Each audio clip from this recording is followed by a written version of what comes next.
You first come to me.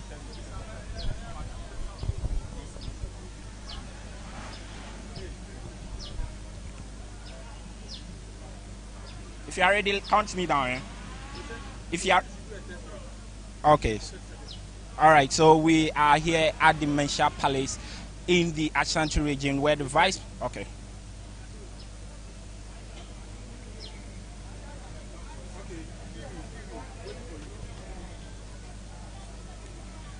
Your name, sir? National Test Concord. Okay.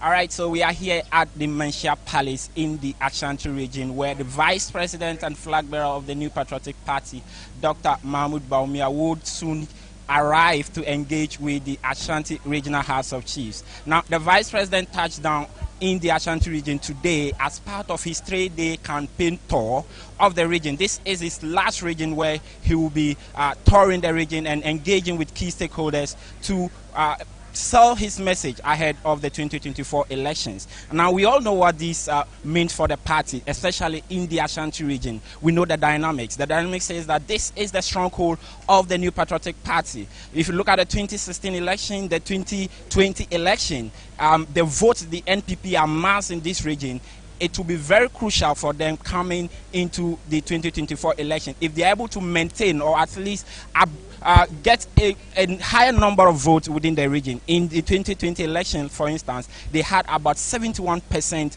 of the votes within the Ashanti region. The party people that we've engaged here say they are aiming to amass more votes within the region. So we bring you all the live interviews, all the live coverage, the discussion with various key stakeholders within the Ashanti region. And for now, we are at the Regional House of Chiefs, like I mentioned, where he will be engaging with the Regional House of Chiefs, including the Asante Hene and all the other sub-chiefs and divisional chiefs within the Ashanti region. But for now, I have with me the TESCON, the National TESCON coordinator for the New Patriotic Party, and we'll be engaging with him. Sir, you are welcome to ABC News. Thank you. All right, so let's look at the tour of the Ashanti region. The Vice President touched base in the region here today. I know it's early days yet, but what would you say the momentum has been, especially among the youth, because you represent the youth of the party? First of all, let me thank the people of Ashanti region. I'm from Ashanti region, so I'm particularly happy for the visit of the flag bearer and then the next president of the Republic of Ghana. I don't know if you followed what transpired in the morning, right from Atenga Junction to True Vine. About 1,500 young men and women came out of their rooms to join the vice president, walk right from Atenga Junction to True Vine. And in fact, I was so much enthused, and the passion, the zeal that was exhibited by the people of Ashanti region gave me that confidence that I was anticipating a 72-75% vote margin in Ashanti region. But what I saw this morning has really increased my confidence, and I know that the NPP we are going to get nothing less than 75-80% in the coming election. Now you've touched on the votes that you are aiming to amass within the Ashanti region. Now you look at the dynamics. Now in 2020 you had 71.08% of the votes, which was about a 3-point drop from the 2016 election.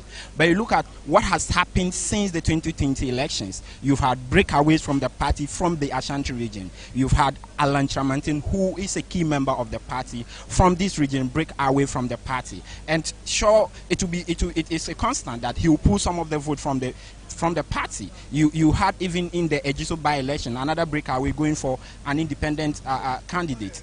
How sure are you that with all these sort of disunity within the party that you can still amass about the percentage you are mentioning? I think one thing that you don't know about the New Patriotic Party as it stands now is we are a very united front. Alan Chamantin and the breakaways you are talking about, yes, Alan is he has been a key member of the party. He left with some people who have realized, I don't know if you also know, if you've also taken your time to note, that about 6,000 of them who were with him, proud to, I think the Josoba elections came out, told us that they've realized that the NPP is their home, and now they are back home. But even that, the key men are still following him. Can you let me land, please? And then aside that, you know, the main factor that is going to urge the people of Ashanti to come out to vote massively for us in 2024 come December. It's the infrastructure and the developmental projects and the legacies that has been laid down by Nana Addo Dankwa Akufo-Addo and Dr. Mahmoud Bawumia. You mentioned a point. Which is unprecedented. You know, like I said, I am from this region. I run my day-to-day activities from this region, even as the National TESCON coordinator. So I'm abreast with whatever developmental projects that goes on here. I can mention a few of the projects that are landmark projects that are yet to be completed. We have the Siami interchange yet to be completed. But you can also bear with me that it is being done. It's yet to be completed. It's yet to be, but it is being done. We have the KJTR market, which is being done, and it is yet to be completed. So the fact I want you and I to establish is that it is ongoing, isn't it? Yeah. Is it ongoing or not? No. Is it ongoing or not? You had 8 years. Is it you had 8 years. I'm coming. You had 8 years to complete this project, especially within your stronghold. This is your stronghold. We are not talking about another region. This is the Ashanti region, and this project means a lot to the people. And they've given you their support all this while. And within the 8 years, you were not able to complete this project.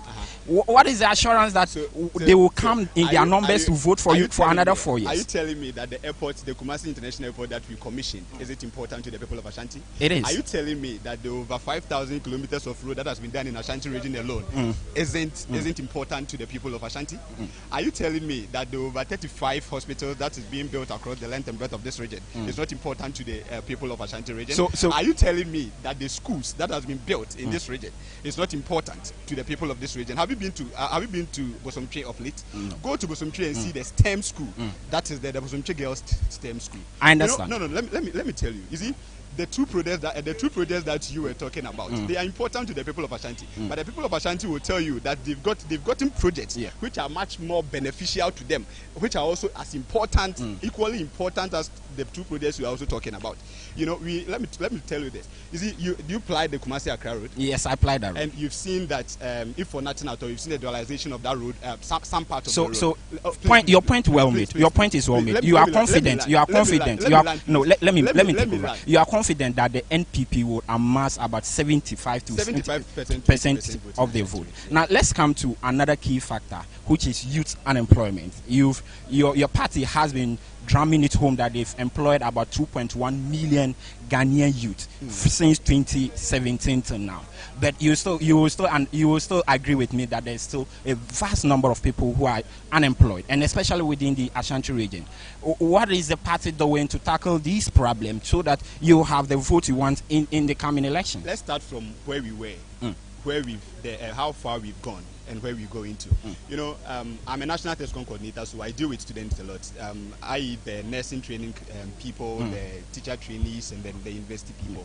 You know, before Nana Akufo-Addo and Dr. Mahmoud Bawumia came into government, we had a chunk of nurses and midwives from 2013, 2014, 2015, 2016 year batches who were all in the house. As I'm speaking to you now, the government has been able to absorb all of them from 2013 up to 2020. They are all employed now. We have teachers who were proud to the NPP government, receiving they were being awarded diplomas in their various schools, now being awarded degrees. And as I'm speaking to you now, financial clearance has been given to about 47,000 teachers to be recruited in the Ghana Education Service as we speak to you now. Forget about the education, the security services, i.e. the immigration, the fire services, the police services, what have you. Now, we have, even in the Ministry of Lands and Natural Resources alone, that is what I am, for the data I have from the Ministry of Labour Relations and Employment, have recruited about 1,500 young men and women, even from Ashanti region alone. From Ashanti region alone. What that tells you is that if I'm a youth here, right, based on what this government has been able to do, if I'm to bet between the NPP and the NDC, which of them is going to give me a life, which of them I have a bright future with, I will stick to the NPP, because at least they have a track record. They've done something for me. They've done something for my kids. Forget about the 1.2 million young men and women who have been enrolled in free SHS. That is just something that we don't even want to touch. So these and many more are the reasons why employment, as you say, if you check the unemployment rate between 2016 and now, if you're a statistician, you will know that it was around 15.9 in 2016. As I'm speaking to you now, it's around 10.9%. Even with the COVID, which is still a bigger number. Which is still a big number relative to what we inherited. We've done better.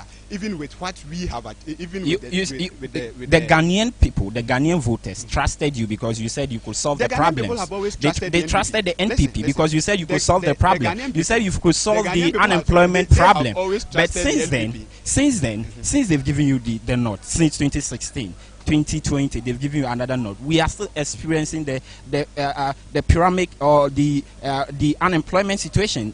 The situation is still yet unsolved. Yes, we understand that you have employed some nurses, you have employed some teachers, you have employed some miners, some civil servants, and all of that. But there's a large chunk of the Ghanaian voters, there's a large chunk of the youth which you represent who are yet unemployed. Do you agree with that? I agree. And you also agree that there have been a lot of employment under this government, like you said. You also agree. That's why I'm telling you that. So if we are to compare, if government A was able to employ 2,000, listen, government A was able to employ 2,000 young men and women, and the NPP from 2017 up to today has been able to recruit the 2.1 million you said. That's not substantiated yet. I'm mentioning it because that is a figure. I'm mentioning because that's the figure the vice president and even the president has been mentioning. The president mentioned it. The vice president mentioned it, which means it is a document. That is a document from the hands out of parliament that is being said by the president. And so let me make a point. Let me make a point. In 7 years, we've been able to recruit 2.1 million young men and women, which is yet to be substantiated. If the president can't lie to the people of Ghana. Because as long as it is recorded, former Senate boss produced said that the president said that they have registered about 600,000 self-employed people who have registered onto the Senate, onto Senate.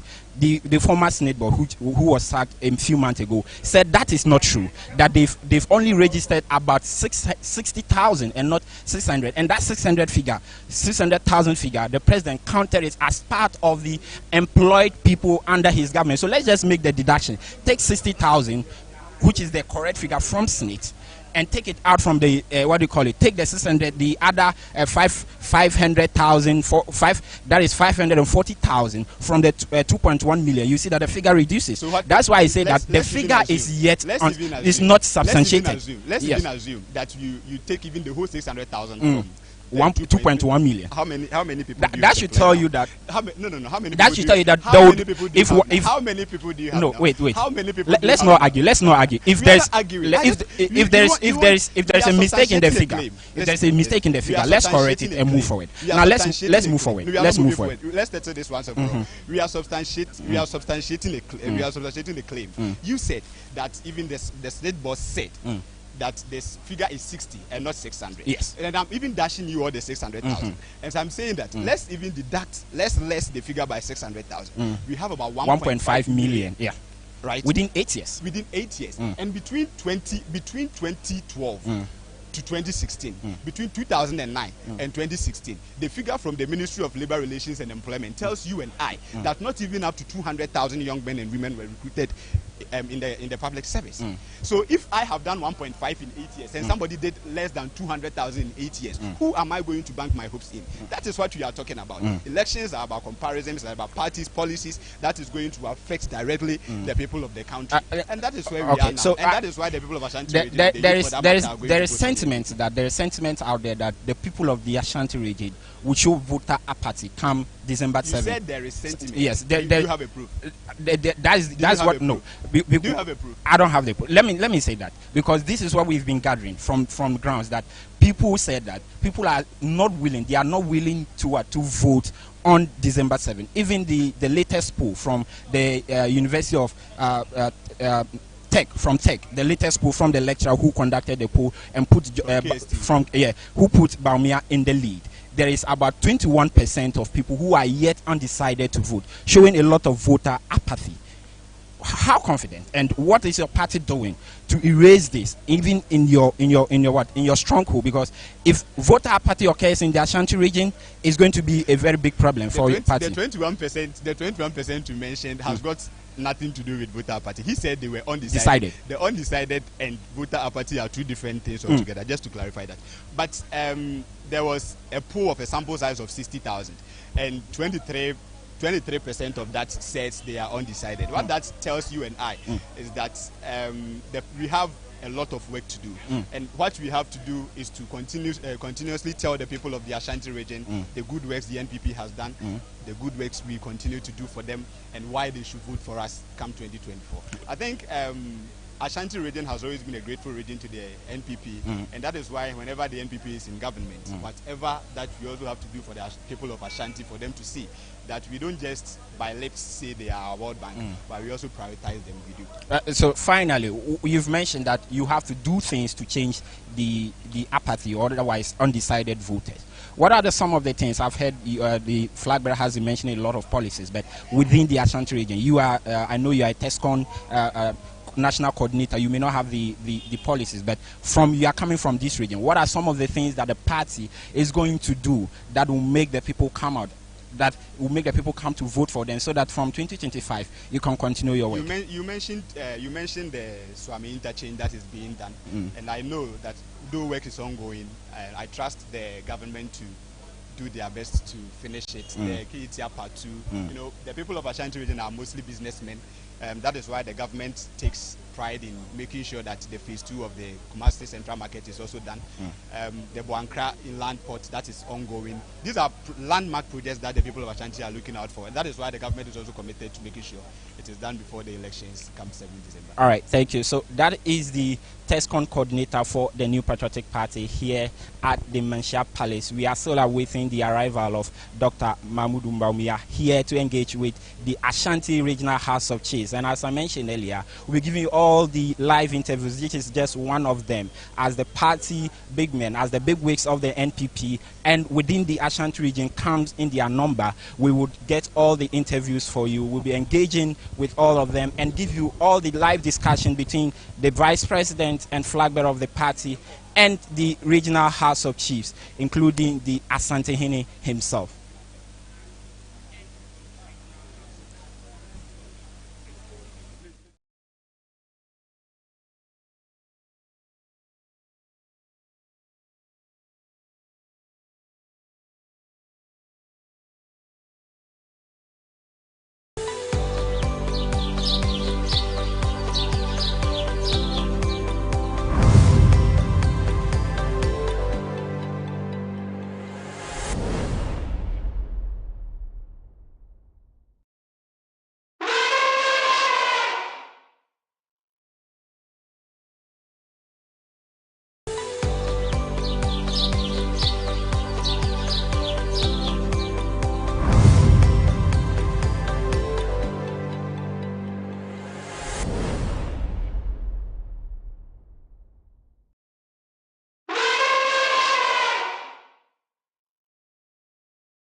No, not vice president.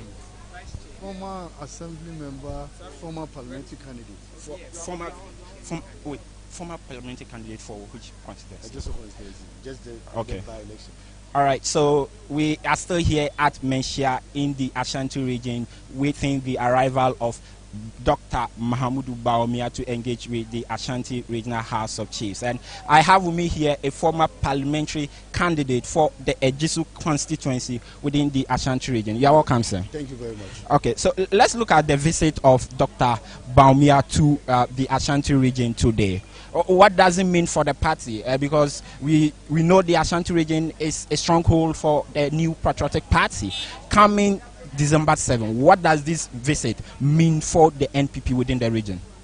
This visit means a lot for the NPP members, for the NPP party, headquarters, regional, and the constituencies. Because, you know, this is a stronghold of the party. And looking at the election that is coming, it's a new election which has not happened in Ghana before. Getting a leader or a flag bearer who has been a president before and a vice president becoming a president. It's a new election and it comes with its own strategies. Okay. So the visit is a very good visit to the Ashanti region, and it is very good, and we really appreciate the visit. Okay, let's look at. Do you anticipate that today's visit, and I mean he will also be here from tomorrow and Wednesday, this regional tour, do you anticipate it to shoot up the numbers for the region? Because you look at 2020 elections, you had somewhere just 71%, which was a drop from the 2016 election. Do you anticipate that this will change the fortunes and shoot up the numbers for the party?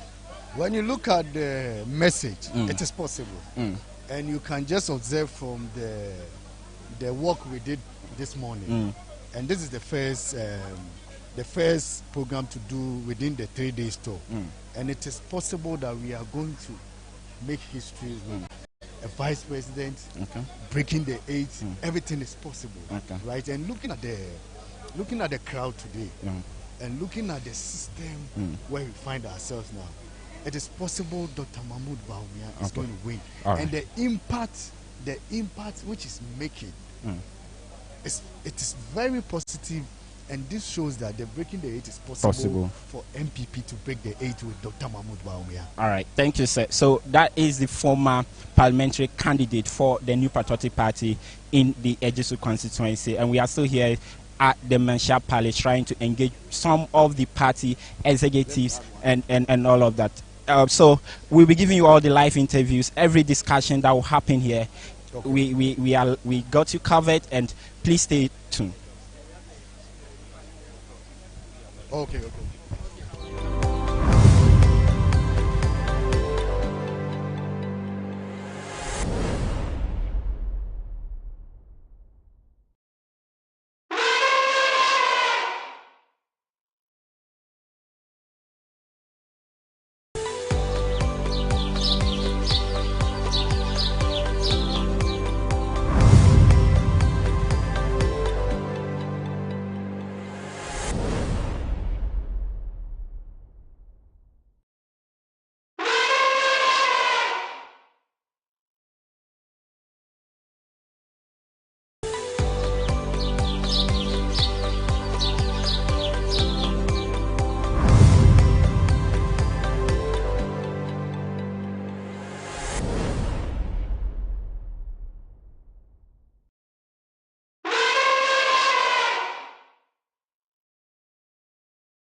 All right, so we are still here at the Menchia Palace. The Vice President and flag bearer of the New Patriotic Party, Dr. Mahmoud Bawumia, has just arrived here in Menchia, and very soon he will be entering into the auditorium to have the discussion with the Ashanti Regional House of Chiefs. We are giving you all the live broadcast from the Menchia Palace here. The crowd here is large. A lot of people are here. The security is also intact. The security men have been here to check everything, to make sure that everything is on point. The Vice President is here. The Vice President and the flag bearer of the New Patriotic Party, Dr. Mahamudu Bawumia, is at Menchia currently, and in no time he'll be engaging with the Ashanti Regional House of Chiefs.